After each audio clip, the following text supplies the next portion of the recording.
everybody. Welcome along to this edition of SportsView with myself, Pat Barry, here on Monday, the 16th of September 2024. On the show tonight, we'll be looking at soccer, usual soccer, golf, Formula One, rugby, and anything else. It's a shortened version, as you can see from the screen. I'm on my own tonight due to my two co-presenters not being available tonight. First time it happened in a long time, but we've soldier on with our bits and bobs anyway.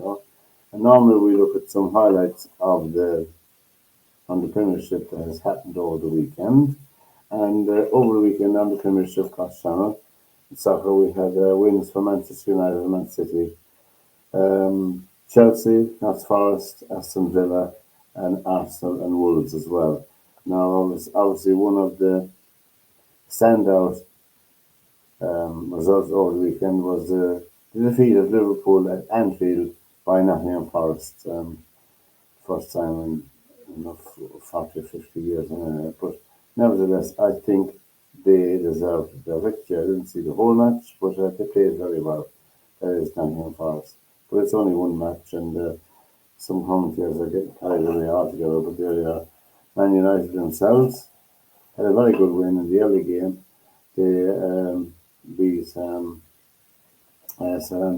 3-0, and Southampton had the chance in the game to go ahead early from penalty, but it was well saved by the United keeper, and Marcus Rashford scored a goal as well. It's nice to see him on the sheet again. He gets a lot of unfair criticism, as some other players do as well, and it's unfair to only one player. Anyway, it's good to see them on the up, as I say, hopefully. Now, as a result of and Man City had their 2-1 win, tight enough match as well. They had their win over Brighton. And the table after the weekend's matches in the Premiership is Man City on 12 points, Arsenal on 10, Newcastle on 10, Liverpool on 9, Aston Villa on 9, and Brighton on 8 points. They are the top 6 in the Premiership. And I must say that there's 38 games to go, and there's only 5 played yet, so really long way to go indeed. And I see over the weekend the evergreen Jamie Vardy was on the score sheet again. I mean, he has been a phenomenal player for Leicester City, and indeed one of the stars of the Premiership as well, in my opinion. And to have such enthusiasm still for the game is fantastic to see.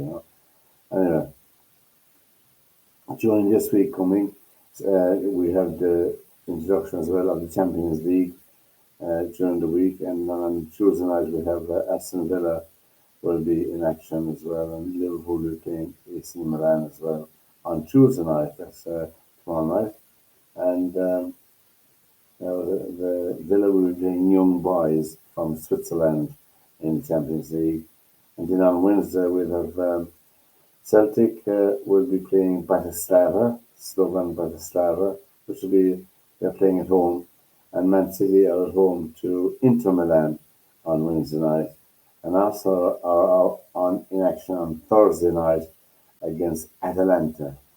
And of course, next Sunday there'll be another one of the very important games in the Premiership will be on next Sunday, where Man City and Arsenal will go head to head as well. So it's something to look forward to there. Now, Cross Channel as well.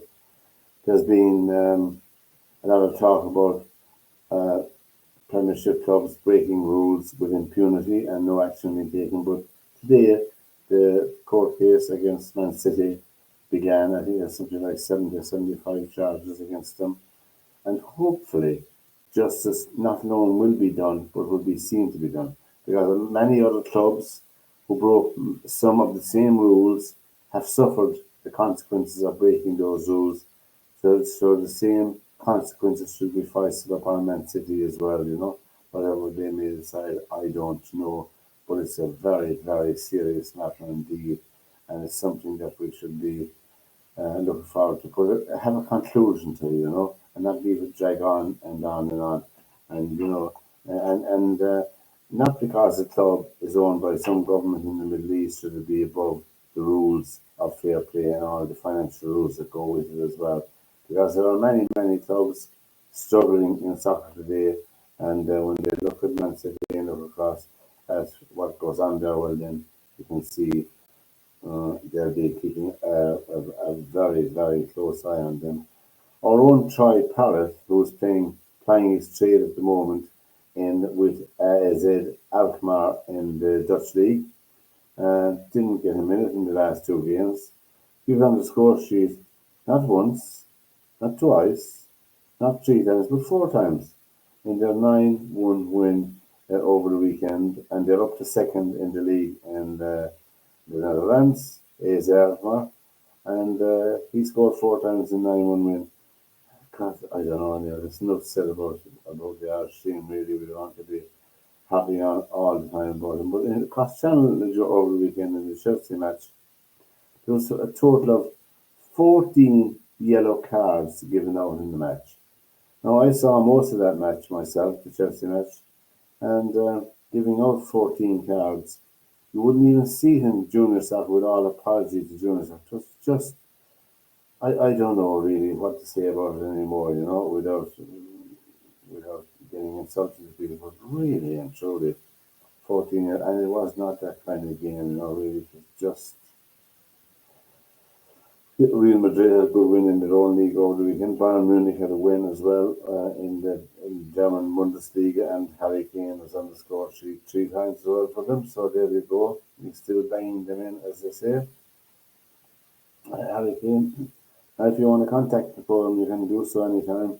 The email is there on the bottom of your screen. Email Atlantis Client, and our phone number is there if you want to. And if you want to come on the show, you're welcome to come on any Monday night. If you want to talk about anything sporting, you're more than welcome. And we like to see and hear new faces all the time and new opinions, different opinions as well. It's very important to us here. And press the red button on the right hand side of the screen to subscribe to our channel. More than welcome. You're more than welcome. We have seen and verified now over the weekend that we have 71,000 viewers on our YouTube channel on a regular basis, which is fantastic news. And any potential sponsors out there, take note indeed. If you want your product to be viewed 71,000 times once a week, 50 weeks of the year, just email us or phone us, and we will chat to you and give you a good competitive price.